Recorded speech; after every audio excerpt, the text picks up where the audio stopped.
eu trago para vocês uma discussão sobre o romance Os Sofrimentos do Jovem Werther, livro de 1774, de autoria do grande escritor alemão Johann Wolfgang von Goethe, esse grande autor tido como o grande cérebro, o grande criador da literatura e do humanismo alemães. Como o título já insinua, a gente começa com um jovem ardoroso, um jovem lírico, um jovem que é um artista, que vai se colocar ali numa cidade não propriamente determinada, no interior da Alemanha. Ele se desloca da sua cidade e vai para a campanha para poder se inspirar na natureza. O Werther é desenhista, o Werther é versado em língua grega.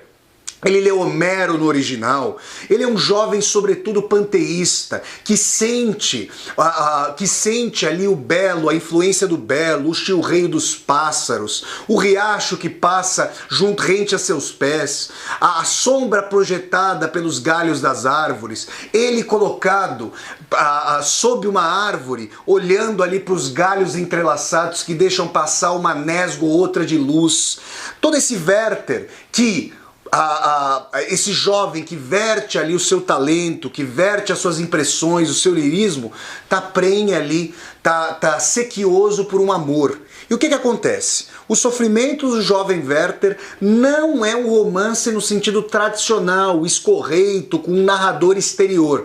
Esse narrador goetheano às vezes aparece, mas Os Sofrimentos do Jovem Werther é configurado por um romance epistolar, ou seja, o Werther vai tocando cartas ali ao redor dos 1770, 1771, ele vai trocando cartas, sobretudo com seu amigo Wilhelm, que em português seria o Guilherme, e com seu grande amor a Carlota. As cartas são, em sua maioria, para o Wilhelm. Em alguns momentos ele troca cartas com a Carlota, ele abre as cartas que ele troca com seu amor, e a gente já vai falar desse amor que ao mesmo tempo que é pungente, é intenso, é profundo, é muito trágico, e ele às vezes abre algumas entradas do seu diário, o diário que o Werther mantém. Então, gente, o Werther tá lá. Num primeiro momento, a que classe social pertence o Werther? Como se trata de uma troca de cartas, de um diário, obviamente que o Werther não precisa explicar para os seus interlocutores ou para si mesmo no diário a que classe ele pertence. Então as caracterizações do Werther vão acontecendo ao longo dessa troca epistolar, dessa troca de cartas. O Werther pertence a uma classe ali, digamos, nobre, ele tem os seus contatos, ele não é da alta nobreza, então ele precisa enormemente dos favores ali dos membros da corte daquela Alemanha dos 1700, ainda no século XVIII, portanto, uma Alemanha ali prenhe de uma roda aristocrática, de favores, mas o Werther, ele não é um jovem propriamente ativo, o Werther é um jovem contemplativo, é aquele que se põe à parte, é aquele, como eu estava dizendo, que busca na impressão fortíssima que a natureza imprime no seu espírito os motes para os seus desenhos, os motes ali para o seu aperfeiçoamento artístico. Ele que gosta de ler Homero no original, ele que gosta de recitar poesia a céu aberto. Num determinado momento, nós percebemos que o Werther tem comiseração pelos mais pobres, faz doações, então é um jovem ali prenhe de democracia ou de relações mais democráticas, menos hierárquicas, menos farisaicas. Werther não tem muita paciência para os jogos de salão, essas festas aristocráticas, essas contradanças, esses jantares onde naquele tipo de sociedade de corte se decidiam os destinos ou os desatinos de uns e de outros. O Wilhelm, como a gente pode perceber, porque assim, as cartas do Wilhelm e da Carlota nunca são postas. A gente percebe a voz do outro, a gente percebe a inflexão do outro, sempre pelas réplicas ou tréplicas que o Werther traz em suas cartas. Então a gente percebe que o Wilhelm é um amigo preocupado com o Werther. Por quê? Porque está sempre dizendo que ele precisa arranjar um emprego, que ele precisa ajeitar a vida dele, que ele precisa ali se apaziguar. Mas o Werther é essa natureza ardente que quiçá, ainda imaturo, mas também com um quê ali de intransigência artística, não quer se curvar diante dos ditames, diante das regras ali do mundo, que ele considera farisaicas, superficiais. Ele é uma natureza ardorosa. Quando em determinado momento o Werther consegue ali um emprego junto a uma embaixada por intermediação de sua mãe e do Wilhelm, ele não consegue propriamente conviver com o farisaísmo, com a burocracia, com o intelecto limitado ali mesmo de seu superior. Werther tem uma natureza, digamos, anarquista, mas não dizendo que ele é um anarquista. O que ele quer é se autodeterminar, o que ele quer é seguir um próprio caminho. Custa ao Werther muitíssimo ter que fazer quaisquer concessões para aquilo que ele toma como a sua suprema liberdade. E aí, o que acontece? Num determinado momento, ali na vila, Werther acaba conhecendo a Carlota. A Carlota é introduzida para ele numa contradança, num baile, e desde o primeiro momento ela já se lhe mostra encantadora. Só que tem uma grande pedra no meio do caminho do Werther. A Carlota é comprometida. Ela está ali, digamos, namorando, vai se tornar noiva do Alberto. E aqui nós temos, conforme as descrições sobre o Alberto nas cartas que o Werther vai vertendo, nas cartas que ele vai escrevendo, a gente percebe que tudo aquilo que o Werther não é, o Alberto é. Tudo aquilo que o Alberto não é, o Werther é. E a Carlota fica como que cindida entre essas duas metades de si mesma. A gente tem que se lembrar, gente, que a condição da mulher nesse século XVIII era extremamente heterônoma, dependente da figura do homem, lamentavelmente. Então era muito difícil que uma mulher por si só, se é que poderia trabalhar ali, poderia exercer um ofício, que ela não precisasse ali se colocar como uma parceira para que a vida dela pudesse ter solvência em meio ao casamento. O Alberto é um camarada afirmativo, um cara de ação, um cara que entende como a banda toca na vida e vai se colocar. Só que ele não tem esse ardor, essa erudição, essa cultura, esse lirismo, esse panteísmo do Werther. E a Carlota é como que a imagem feminina do Werther. O Werther, que já tem uma subjetividade extremamente esplendorosa e também em bastante contato com a sua dimensão historicamente feminina, digamos assim, com esse pendor ao belo, com esse pendor ali à poesia, com esse pendor às artes, o Werther é alguém que se comunica não só pelo desejo ardente que nutre pela Carlota, mas sim por alma. Eles são como que companheiros de alma, se não ficam efetivamente juntos em nenhum momento dos sofrimentos do jovem Werther, desse grande romance goetheano, a despeito das intenções do Werther e, como eu vou dizer ao fim, a despeito das próprias intenções da Carlota, eles na verdade sofrem mutuamente. E aí tem uma questão, né? A Carlota então vê no Alberto alguém que vai resolver as suas questões ali de pertencimento social, mas o que ela almejaria é justamente a companhia do Werther. Você sabe aquela história? Eu não sei se vocês que estão assistindo a esse vídeo já passaram por isso. Sabe quando você já chegou a amar alguém que você considera que é uma pessoa que tem muita hermanação com você, mas por algum motivo as coisas não acontecem? E aí você fica sofrendo, você quer corrigir a situação, você quer convencer a pessoa de que ela deve ficar com você. Já quando isso começa a acontecer no âmbito amoroso, a gente percebe que a rosa é repleta, essa rosa do amor é repleta de espinhos de verdade. Mas o que acontece é que a Carlota nem aceita o Werther, nem consente com seu flerte, nem consente com a sua corte, mas também não faz com que ele se desvencilhe. Há um determinado momento, ali no romance, em que o narrador chega a sondar as intenções da Carlota, dizendo que o que ela mesmo gostaria era que o Werther se casasse com uma amiga dela, ele ficasse por perto, ele se transformasse num amigo, ele se transformasse num irmão, porque aí ela poderia sorver do Werther aquilo que lhe era mais irmanado a essa grande personagem goetheana, esse personagem trágico, sem ter que lidar com os problemas de inserção social e a falta de inserção, de adaptação do Werther ao mundo. Vocês percebem que tem um motivo aí, por mais que amoroso por parte da Carlota, também egoísta. Porque ela não quer propriamente, mas também não deixa partir e sabe puxar os fios para que o Werther sempre orbite a seu redor.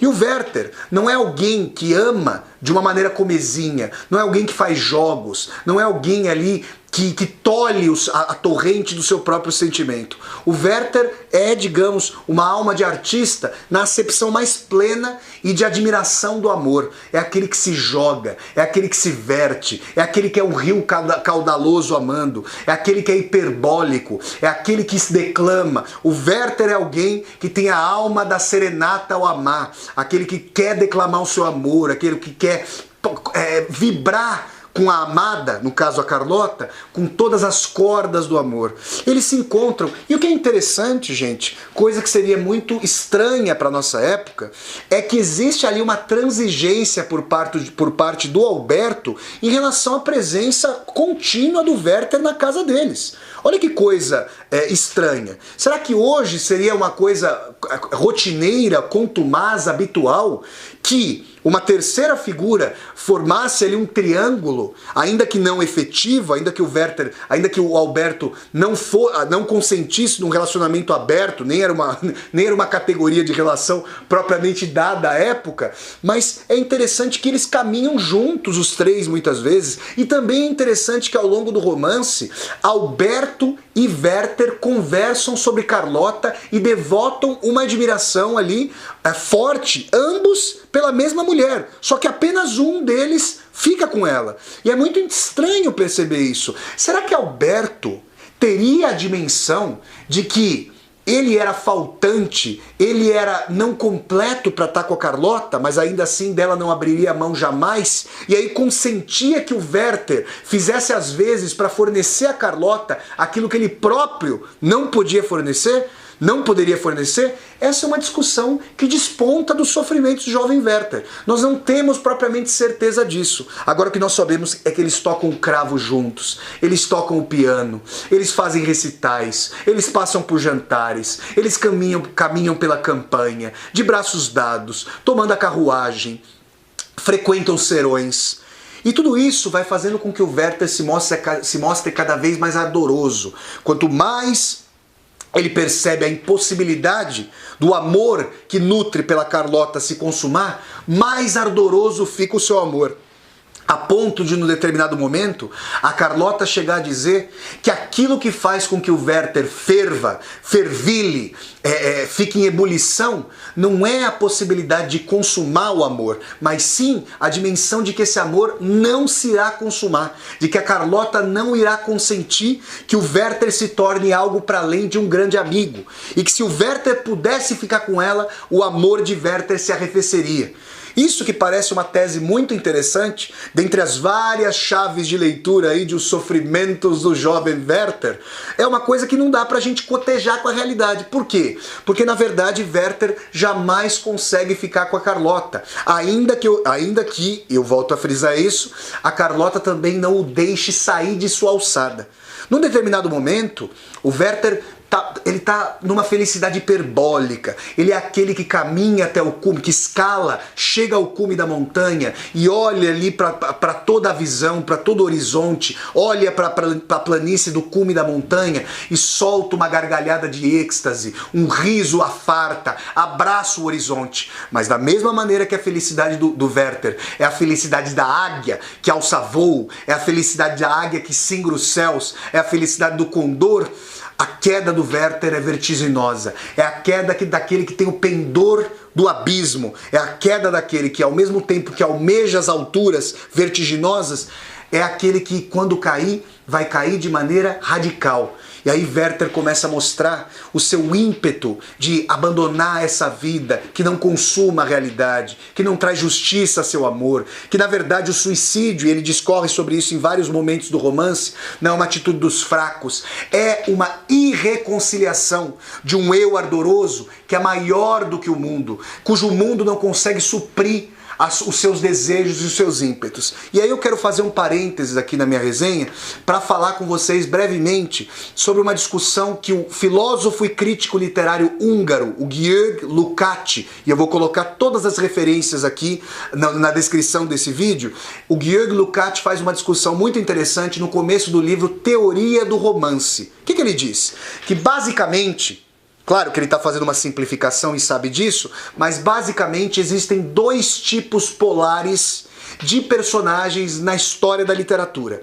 Aquelas personagens que são mais frágeis, mais combalidas em relação ao mundo, que sentem que o mundo lhes pesa sobre o ombro, que na verdade não conseguem ter reconciliação com o mundo porque o mundo é um caminho radicalmente temerário. Se nós pensarmos, por exemplo, em Gregor Samsa, essa grande personagem de A Metamorfose, novela de Franz Kafka, a gente vai se lembrar do ardor, da dificuldade que essa personagem transformada, metamorfoseada em inseto, tem desde o começo da novela. Agora, Werther é uma personagem que está no extremo oposto dessa tipologia lucatiana. Werther é uma personagem maior do que o mundo. O mundo tem muito pouco a oferecer para o Werther. O que ele quer, para nós parafrasearmos um belíssimo aforismo da Clarice Lispector, como que ainda não tem nome. O que ele deseja ainda não tem nome. O que ele deseja está na ordem daquilo que vai vir do futuro, do norte do futuro, do canto de Circe do futuro. E Werther, e isso é curioso, como personagem maior do que o mundo, vai padecer de um destino trágico, assim como Gregor Samsa, essa personagem kafkiana de A Metamorfose.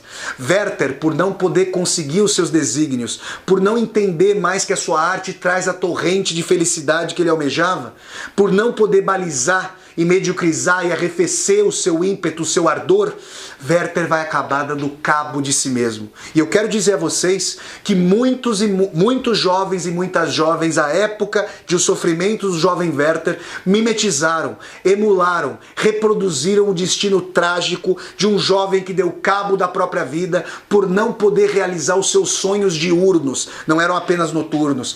Werther não era alguém que se contentaria com o voyeurismo, que se contentaria com o olhar. Ele queria concretização, mas uma concretização altiva, uma concretização sobre o pedestal, uma concretização artística. Essa natureza ardorosa de um jovem Werther vai trazer ali uma culpa para a Carlota. Ela, que na verdade, ao fim e ao cabo, vai se transpassar de dor por achar que o Werther poderia, se ela tivesse liberado os fios, ter encontrado um novo caminho, digamos que invaginado a frustração e dado sequência à sua vida. Nós nunca vamos saber, é sempre uma questão muito trágica, depois de um suicídio, determinar aí o grau de culpa de um e de outro, mas a questão é que os sofrimentos de um jovem Werther trazem uma poesia muito bela em prosa, um ardor, uma entrega à natureza, um panteísmo que quer se materializar em amor.